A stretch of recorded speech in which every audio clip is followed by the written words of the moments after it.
Hello বন্ধুরা, তো আজকের এই ভিডিওটা কৃতজ্ঞতা জানানোর জন্য হাবড়া অশোকনগরের কল্যাণগড়ে অবস্থিত রবীন্দ্র নিকেতন বৃদ্ধাশ্রমের সমস্ত সদস্য, সমস্ত মেম্বার সবাইকে কৃতজ্ঞতা জানানোর জন্য।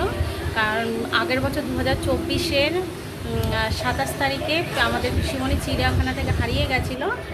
তো ওই আমরা গত 3 তারিখ না 2 তারিখ, গত 2 আগস্ট আমাদের সময় প্রত্যেকটা মানুষ ভীষণ যত্নে খুব ভালো করে পিসিমণিকে রেখেছিল। আর এই যে পিসিমণি এখানে বসে। ও পিসিমণি, কি গো, কেমন লাগছে বাড়িতে এসে? হ্যাঁ, ভালো লাগছে? জোরে বলো। ভালো লেগেছে। এই যে মা ওর সাথে নাতি পুতি সবাই আছে।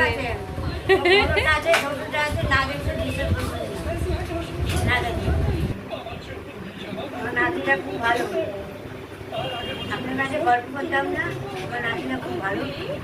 আশ্রমে প্রচুর মানুষের কাছে আমাদের পরিবারের সবার নামে গল্প করেছে, মানে পরিবারে কে কে আছে, তো সেটাই বলছে পিসিমণি এখন।